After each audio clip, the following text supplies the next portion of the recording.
मारने वाले जो युवक हैं, बताया जा रहा है कि इसी गांव के ठाकुर समाज के लोग हैं और जिस व्यक्ति को मारा गया है वो दलित समाज का एक युवक है। बॉडी ये लोग जबरदस्ती मतलब इधर उधर करके लोगों को भगा करके बॉडी उठवा दिए हैं यहाँ से।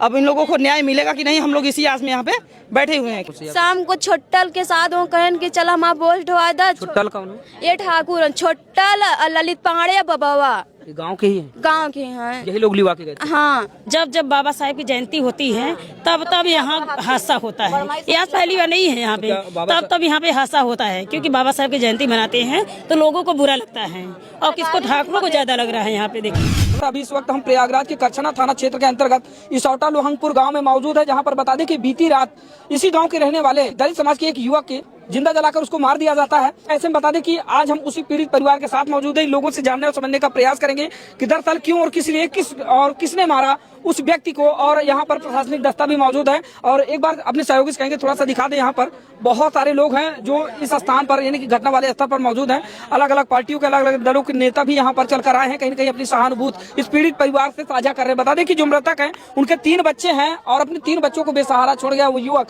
और मारने वाले जो युवक हैं, बताया जा रहा है कि इसी गाँव के ठाकुर समाज के लोग हैं और जिस व्यक्ति को मारा गया है वो दलित समाज का एक युवक है। ये बेटी है, आइए इस बेटी से थोड़ा सा बातचीत करते हैं। क्या नाम है बेटा आपका? काजल। काजल।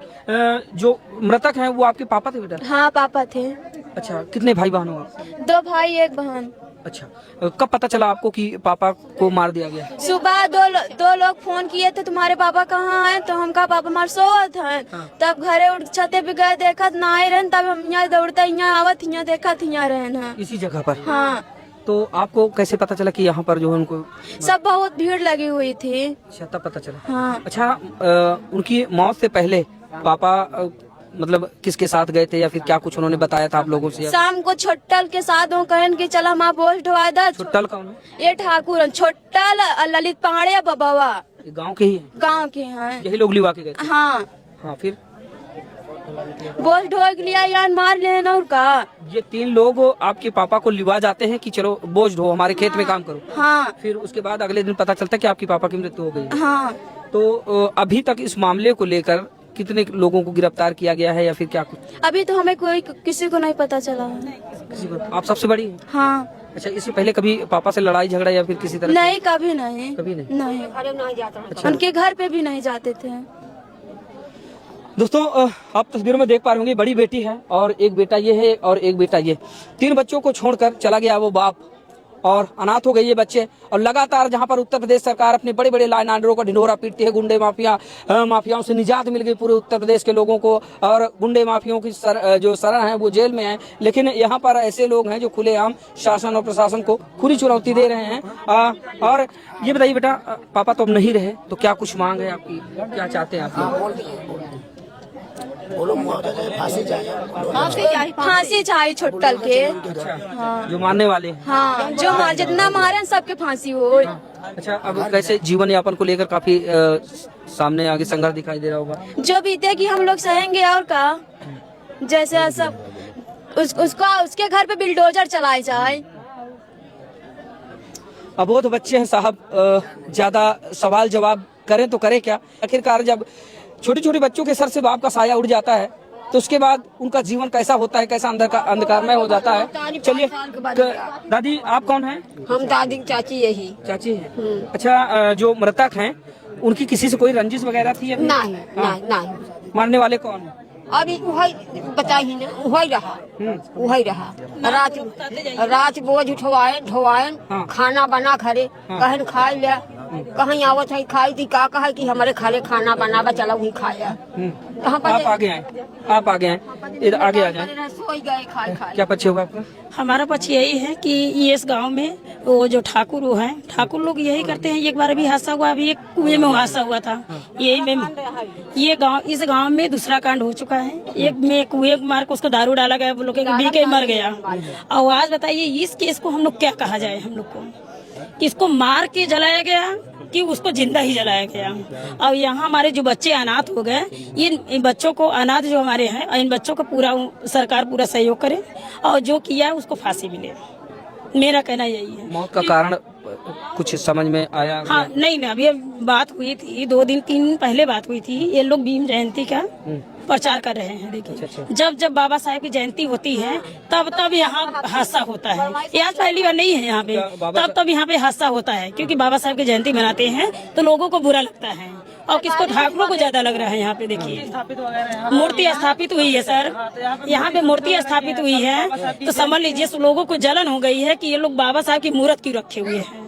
अरे बाबा साहब इतने बड़े संविधान बनाए हुए हैं यहाँ, लोगों अगर बाबा साहब के प्रति अगर ये लोग वो क्या कहते हैं नाराज होंगे, एक दूसरे को मारेंगे, जिंदा जलाएंगे, कुआं में ढकेलेंगे, क्या कि वो अच्छी बात है। हम तो सरकार से यही कहेंगे हम लोग की सुनवाई करें, क्योंकि हमारे समाज के 2 बच्चे अनाथ हो चुके हैं, इनका पूरा भरपाई करें और हम उसको फांसी की सजा दिया जाए। अब तो नाम तो बता नहीं पाएंगे ठाकुर कौन सा है बेटा नाम, पूरा टोटल नाम बेटा इधर आओ, इसका पूरा आगे आओ, पूरा टोटल नाम गिनवाइए। तो क्या नाम है आपका? मेरा नाम लौकुश कुमार है, मैं बीटेक फाइनल ईयर का स्टूडेंट हूँ। अच्छा लौकुश, क्या है ये पूरा प्रकरण अगर बता पाए? जैसे अभी तो मुझे सुबह में मेरे मौसी के लड़के ने मुझे फोन करके बताया कि यहाँ पर एक मतलब भैया का देहांत हो गया, तो मुझे पता चला कि यहाँ पर आने के बाद पता चला कि उन्हें जिंदा ही जला दिया गया था। क्योंकि यहाँ पर बाबा साहब की मूर्ति स्थापित थी, तो कल 14 अप्रैल था, तो बाबा साहब की जयंती थी, तो हम लोग मतलब सब परिवार मिल करके हमारे यहाँ भी जयंती की तैयारी कर, हाँ जयंती की तैयारी भी कर रहे थे। और क्या कहते हैं मतलब परिवार से ज्यादा तो सहयोग नहीं मिलता था, लेकिन हम लोग थोड़ा सा मतलब मिडिल क्लास में आते हैं तो सहयोग करके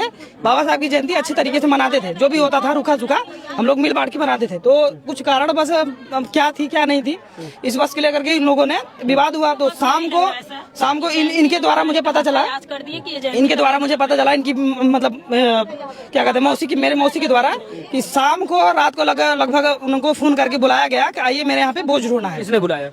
छुट्टन है ना, छुट्टन थे और बाबू और ललित पांडे, इन्होंने कहा कि मेरे यहाँ पे थोड़ा सा काम है, आप मेरे काम करने के लिए चले आइए। तो ये यहाँ से घर के मतलब क्योंकि इनकी आर्थिक स्थिति ठीक तो है नहीं, तो अपना रोजी रोटी यापन करके अपना पेट भरते थे, तो काम करने की वजह से ये चले गए बोझ ढोने। अब बोझ ढोने के बाद जब यहाँ पे आए तो इधर से कहीं से बोझ लाना था, तो लाने के बाद क्योंकि शरीर से भी अच्छे खासे थे, हाँ कोई कमजोर तो थे नहीं, हाइट में भी लगभग 6 साढ़े 6 फुट की हाइट थी इनकी।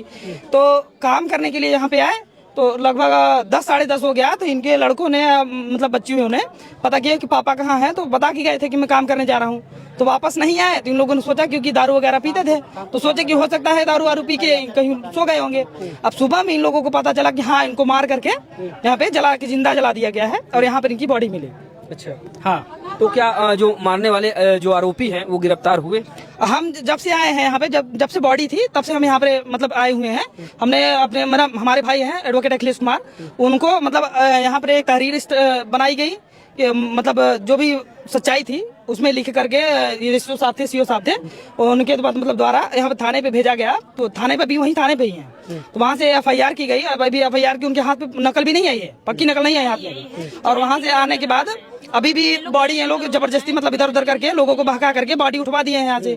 अब इन लोगों को न्याय मिलेगा कि नहीं, हम लोग इसी आस में यहाँ पे बैठे हुए हैं कि न्याय मिलेगा कि नहीं मिलेगा। अब सरकार से अनुरोध करता हूँ मैं कि जो बढ़ावा मिला है सवर्ण लोगों को, ये इन लोगों को थोड़ा सा कड़ी से कड़ी कार्रवाई की जाए इन पर, और हमारे जो परिवारजन हैं जो दुखी हैं उनकी मदद की जाए आर्थिक रूप से भी और वैसे भी, ताकि इन लोगों को आगे जीवन यापन करने में कुछ मदद मिल सके। मैं जब यहाँ आया था तो कोई गिरफ्तार नहीं हुआ था।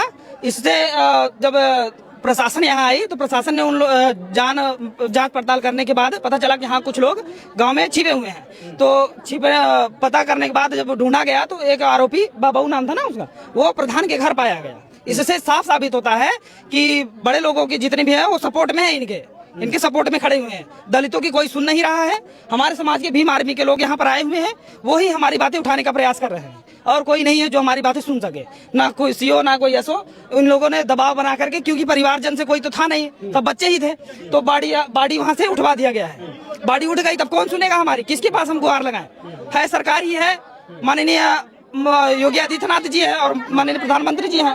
अब मैं इन्हीं से अनुरोध करूंगा कि ये जल्द से जल्द उन पर कड़ी से कड़ी कार्रवाई करें और इस परिवार को क्या कहते हैं सहायता प्रदान की जाए और उन्हें कड़ी से कड़ी सजा मिले। बस मेरा यही अनुरोध है। अच्छा, क्या नाम है बेटा? इधर आ जाओ, इधर आओ। क्या नाम है आपका? सूरज बेटा, आपके पापा की डेथ हुई? अच्छा, कुछ जानकारी हो आपको जब पापा घर पे रहे हो, आप लोगों से कुछ बताए हो या फिर कभी? कुछ नहीं बताया। पढ़ाई लिखाई करते हैं? कौन सी क्लास में?